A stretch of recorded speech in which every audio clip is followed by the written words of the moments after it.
El Papa sigue vivo y se encuentra en un pequeño pueblito de Sevilla llamado el Palmar de Troya. Puede sonar esto a la sinopsis de una película o a una fantasía, pero les sorprenderá saber que no es del todo irreal.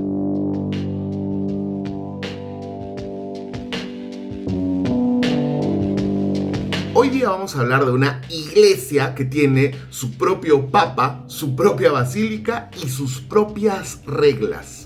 Hoy, en el Método Rodri, vamos a hablar de la iglesia palmariana. Vamos a empezar con el origen. La iglesia palmariana de los Carmelitas de la Santa Faz. Sí, ese es el nombre rimbombante que tiene esta iglesia. Para hablar del origen de esta iglesia, vamos a tener que viajar en el tiempo. Como muchos de nuestros videos nos gusta viajar al pasado. Y vamos a ir al año 1968. En ese año, unas niñas de este pueblo de Sevilla aseguraron haber visto a la Virgen María aparecerse, ¿no? en una finca sevillana, que se llamaba la Alcaparrosa. Sabemos que a lo largo de la historia cristiana, católica, que hemos tenido, hemos visto que hay varios episodios donde algunos pastorcitos o niños o niñas indican o dicen que han visto a una aparición de una virgen, de Jesús, etcétera, algún santo, alguno de estos temas, ¿no? Hemos visto que es bastante común que se den este tema de situaciones, ¿no? Pero, sin embargo, esta vez los testimonios de estos niños, de estas niñas, se volvieron tan virales en la época que peregrinos de todas partes, probablemente de España, del continente europeo, empezaron a llegar a este poblado en búsqueda de milagros. Y es en este momento en el que entra en escena un personaje crucial para esta historia, Clemente Domínguez Gómez, un sevillano que, obviamente, un hombre muy carismático, con bastante facilidad de palabra, que empieza a decir que la Virgen le estaba hablando a él. La Virgen, Jesús, los santos, el Espíritu Santo y prácticamente todo lo que pueda convivir en el cielo. Todo le hablaban a Clemente Domínguez. Y entendamos pues que debido a la histeria colectiva mezclas el tema de la fe con los niños que vieron a la Virgen, con el tema de los milagros y todo, y la gente empieza a creer que realmente Clemente veía, o mejor dicho, tenía contacto, una línea directa con el cielo. Y es en base a esto que lo terminan convirtiendo en el vidente estrella del Palmar de Troya. Como parte de estos delirios que Clemente tenía, él indicaba que el Papa en ese momento, que era Paulo VI, había sido secuestrado y reemplazado por un impostor, por lo que la iglesia estaba infiltrada por el mal. Este discurso anti-iglesia romana fue aprovechado por algunos personajes que ya también en el momento habían tenido ciertos encontrones con la iglesia, como el arzobispo vietnamita, y disculpen si no pronuncio bien su nombre, Ngo Dinh Thuc, que básicamente era un personaje exiliado, ¿no? Y en rebelión contra el Vaticano. Este arzobispo vietnamita, que también estaba muy a la deriva teológica ya por esos años, y que como dato también curioso, era hermano del expresidente de Vietnam del Sur. Este sujeto, arzobispo vietnamita, finalmente, como una muestra también de rebelión ante la Santa Sede Romana, decide ordenar como obispo a Clemente y a varios de sus seguidores. Esto sin que ellos sean sacerdotes, sin que tengan ninguna posición dentro de la curia religiosa, vamos a decirlo de alguna manera, y pues algo que, como todos entenderemos, era completamente irregular. Ante esto, obviamente, el Vaticano excomulgó de manera inmediata a Clemente, al vietnamita Ngo Dinh Thuc, nuevamente disculpen si no lo pronuncio bien, y a todos los involucrados en este suceso. Sin embargo, esto no le importó mucho a Clemente y a toda la cúpula, digamos, de esta proto-iglesia, ya que con todo este tema de que la iglesia había sido infiltrada por el mal, tenía pues el ingrediente perfecto para decir no, que estas decisiones que toman no tienen valor, y obviamente acá nosotros somos los verdaderos buenos. Y es en este contexto en el que en 1978 el Papa Pablo VI muere.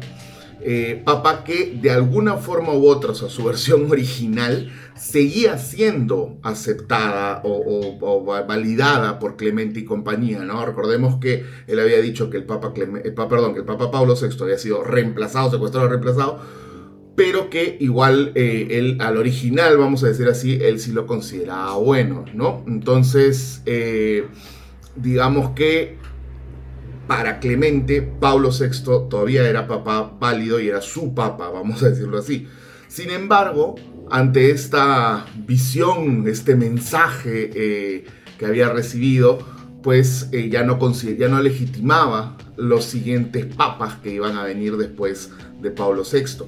Y para el colmo de toda esta historia tan pintoresca, el mismo Clemente indica que había recibido un mensaje divino nuevamente, levantó el teléfono y habló con Diosito, y ahí se le indicó que él era el nuevo papa legítimo.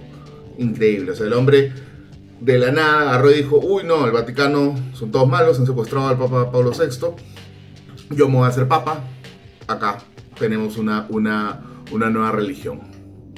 Toma el nombre de Gregorio XVII, Gregorio XVII, y proclama el nacimiento de la Iglesia Cristiana Palmariana. Ahora, ¿qué sucede cuando te vuelves el papa de tu propia iglesia? No tienes ninguna supervisión del Vaticano.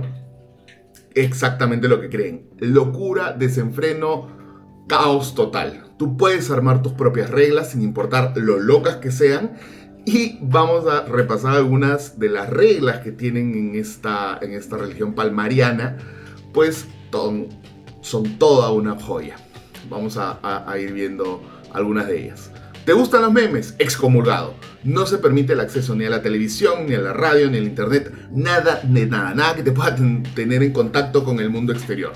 ¿Tu mamá no es palmariana? Chao mamá. No puedes tener contacto con ella, porque según la religión palmariana no puedes tener contacto con nadie que no profese la misma religión. ¿Tienes calor y quieres usar una falda corta o un shortcito? Endemoniado, te vas, excomulgado también, ya que las reglas del Palmar de Troya indican que el estilo de vestimenta tiene que ser como de iglesia en los años 20. Y bueno, yo le he puesto acá un poco de humor y esto puede sonar bastante gracioso, ¿no? Pero la realidad es que sí, este tipo de sectas, porque eso son lo que son sectas, son altamente peligrosas para la sociedad.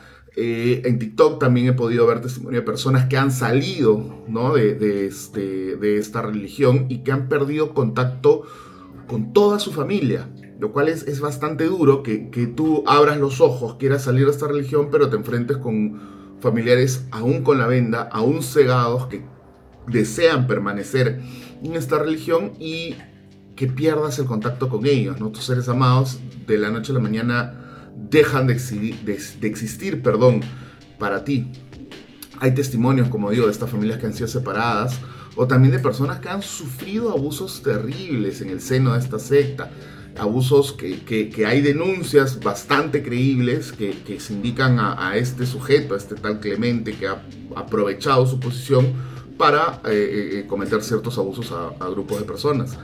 Lo cual lamentablemente no es de sorprendernos, porque hemos visto muchos casos de líderes de sectas, líderes espirituales, religiosos, que se aprovechan de estas posiciones para abusar de las personas que creen en ellos, lo cual es durísimo y es algo que sí es muy duro y es algo que como sociedad debemos de combatir, vamos a decirlo de esa forma directa, ¿no? Y lo peor es que en esta secta, digamos, estos abusos terminan siendo pasados por alto. A veces inclusive son justifican estos abusos y revictimizan así pues a las víctimas, ¿no? Entonces, nuevamente, como para terminar este momento de reflexión, mi opinión es que, y creo que es la que no debe haber ni hay ninguna fe o creencia que esté por encima de la libertad humana y mucho menos que justifique este tipo de abusos. Y es por esto que yo pienso que este tipo de religiones o de sectas, como le estoy llamando, se deben de ver con bastante atención. Cuando hay una agrupación que te pide no pensar, vamos a decirlo de alguna forma directa, creo que sí, la sociedad, inclusive los gobiernos tienen que prestar especial atención a esto porque, bueno, es peligroso, ¿no? Hasta de repente llegar a un punto de regulación con estos temas, ¿no? De especial atención, porque muchas veces se cometen delitos que ya están tipificados en las leyes nacionales, pero no son denunciados, son pasados por alto, o la gente no se entera. Por eso creo que cuando uno ya ve este tipo de sectas, las autoridades tienen que prestar mucha más atención porque usualmente, y es la realidad, se dan este tipo de abusos. Sin embargo, para volver al tema de la Iglesia Palmariana, y como no podría ser de otra manera, empiezan a acumular muchísima riqueza en forma de terrenos, propiedades, objetos, todo esto producto de las donaciones, ¿no? Ahí voy a mostrarle unos videos de lo ostentoso que puede ser la celebración, lo ostentosas que pueden ser las celebraciones dentro de esta secta, ¿no? Los lujos de los papas, como les comento, contrastan muchísimo con la austeridad que le piden a los fieles, que también a veces eso es el truco, ¿no? O sea, te pido austeridad para que la riqueza que tú puedas generar termines dándomela a mí para así yo pues aprovecharme de eso. Sin embargo, vamos a volvernos nuevamente al personaje llamado Clemente Rodríguez, quien ya a mediados de los 80 empieza a tener problemas de la salud. Un dato curioso, pierde la vista, pero la vista de los ojos de verdad, ¿no? Porque sí, la vista divina, vamos a decirlo así, la mitológica, eso sí, nunca le iba a perder. Sin embargo, no es hasta marzo del 2005 que Clemente muere a los 58 años. Y ahora, ¿qué pasó con esta iglesia, con la iglesia palmariana? Habrán escogido su sucesor en algún cónclave, ¿no? Porque si, digamos, consideraban que Pablo VI era su papa, considerarían también todas las normas y las reglas, vamos a decir así, de la Iglesia Católica hasta ese momento. Entonces, en teoría, fallece el papa y convocan pues a sus cardenales, sus obispos, su gente importante en un cónclave para que entre ellos se escoja al sucesor de Clemente, ¿no? Pues obvio que no. Recordemos que estamos hablando de una secta con muchísimos secretos oscuros. Por eso es que el siguiente papa debía ser escogido cuidadosamente dentro del círculo cercano a Clemente, y fue así que el mismo Clemente, antes de morir, elige a dedo a Ginés Jesús Hernández, un hombre de muchísima confianza, o al menos eso creía Clemente. Ahora, ¿cómo justificó la iglesia palmariana esta locura de elegir al próximo papa a dedo directamente? Y bueno, es increíble, digámoslo. Según la lógica palmariana, Clemente era infalible y su decisión era divinamente inspirada, ¿no? De repente también por ahí le hablaron a la orejita, levantó el teléfono, se comunicó con alguien de arriba y le dijeron, no, este es. Y bueno, cuando tienes a la gente, digamos, con ya sus cerebros lavados, su mente lavadas, es muy fácil salirte con la tuya. Y fue así que se eligió al siguiente papa de la iglesia palmariana, que se puso de nombre Pedro II, ¿sí? Como San Pedro, el primer papa. O sea, humildad ante todo. Al inicio, Pedro II mantuvo el mismo tono duro y cerrado de su predecesor. Continuó excomulgando gente a diestra y siniestra, reforzó estas reglas absurdas y siguió afirmando que el resto del mundo vivía en pecado y en el engaño. Pero todo esto lo hacía mientras que al interior de él, de su mente, de su conciencia, las dudas empezaban a calar. Quizá también un poco de culpa, ¿no? La culpa de usar la fe de las personas para validar esta farsa y buscar beneficios propios. O también hubo un poco de sentido común y cuestionar que Clemente realmente nunca tuvo visiones, ¿no? De repente hubo mezcla de estas tres cosas, de estas dudas, de estos cuestionamientos, de esta culpa. Y finalmente llegó el 2016 y pasó lo impensable. Pedro II renuncia al papado, ¿sí? Así como Benedicto, pero por motivos diferentes. Pedro II renuncia, abandona la iglesia y se fue a vivir a Alemania con una mujer con la que luego se casaría, lo cual también pues era impensado, ¿no? Estamos hablando de un papa que se regía bajo las normas del celibato y todo esto, pues, ¿no? Ahora, lo mejor de todo esto, porque sabemos que a nosotros también nos gusta un poco el chisme y toda esta onda, él publica un libro en el que admite que todo había sido un engaño, una farsa, y que él mismo había ayudado a perpetuar esta farsa, porque recordemos que Pedro II era colaborador directo de Clemente, digamos de alguna forma, entonces estuvo casi que involucrado desde el inicio de esta nueva religión, que ya hemos dicho que es una secta. Ahora, pongámonos en los zapatos de los fieles. Tú ves que el ex líder de tu religión admite que todo era una farsa. Lo normal, digamos, es que me saco la venda de los ojos y me alejo de esta secta. No, es lo natural, lo que cualquier ser pensante haría. Pues no contamos con un detalle, que el razonamiento de un fanático religioso es igual a lo que muchas veces ellos creen, un mito. Más aún cuando los que quedaban en la cúpula de la iglesia palmariana excomulgaron a Ginés e hicieron lo que ya todos nos imaginamos que hicieron: decir que había sido poseído por el demonio y que su vida estaba plagada del pecado y la herejía. Lamentablemente, y a pesar de todo esto, hasta el día de hoy la iglesia palmariana sigue existiendo.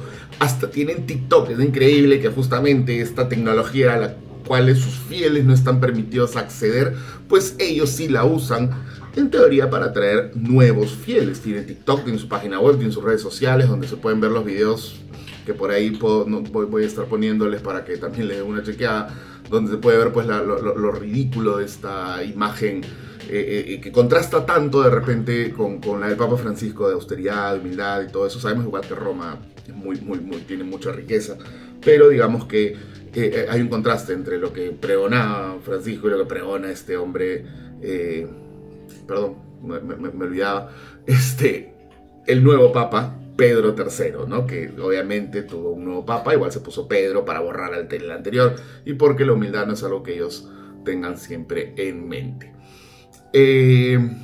Este Papa, Pedro III, dirige su secta desde la Basílica de Nuestra Madre del Palmar, coronada en el Palmar de Troya. Y obviamente no hay forma de visitarla, está toda cerrada, rodeado de muros, cámaras de seguridad, todos los elementos necesarios para que nadie entre, o quizás nadie salga. Y bueno, finalmente, ¿no? Y también felizmente, esta iglesia hoy en día ya se encuentra en decadencia. Se calcula que tiene entre 30 y 100 fieles, es un número muy pequeño, que muchas veces hay grupos de WhatsApp de escuela, de trabajo, que tienen ya más personas de esas, ¿no? Pero como una reflexión final, quería comentar que la historia de la iglesia palmariana no es solo una rareza religiosa más, es una muestra de cómo la necesidad humana de creer, de pertenecer y de encontrar respuestas puede ser usada para manipular, aislar y controlar. Después, o detrás, mejor dicho, de cada secta hay un líder carismático, pero también muchas personas vulnerables que solo creían algo en que creer. Y acá también, de repente, hace unos años escuché un podcast que hablaba mucho de personas que entraban en esta secta y daban muchas recomendaciones de cómo hablar con las personas que se están interesando en entrar, porque muchas veces cuando la persona ya está dentro es muy tarde, vamos a decirlo de alguna forma. Entonces, sí, una de las recomendaciones que daban es no seamos agresivos con estas personas que están buscando algo en que creer, sino acompañémoslos, conversemos con ellos, si nos importan, claro, estas personas, para que no caigan en estas sectas que finalmente terminan siendo muy dañinas para ellos y para la sociedad, ¿no? Eso es muy importante, ¿no? Cualquier grupo, bien sea religioso, bien sea espiritual, bien sea lo que sea, que promueva la falta de raciocinio, va a estar en búsqueda de controlar a las personas, ¿no? O sea, lo que quieren es que tú no pienses por ti mismo para que no te des cuenta de que muchas de las cosas que hacen son abusos o son cosas negativas, y básicamente quieren que creas en ellos ciegamente. Y eso es en lo peor que uno puede caer como ser humano, perder el raciocinio. No quiero irme sin pedirles que me regalen un like, una suscripción, me dejen un comentario, ya que todo esto me ayuda bastante a seguir haciendo este contenido. Por ahí me tomé un pequeño break con unas vacaciones, pero ya estamos retomando con todo. Así que les agradezco mucho su apoyo, que por favor sigan haciéndolo. Y igual cualquier otro tema que les gustaría, del que comente, el que haga una pequeña investigación por internet, por algunos libros y levante un video, pues me comentan si así lo quieren. Así que nada, nos vemos. Chao, chao.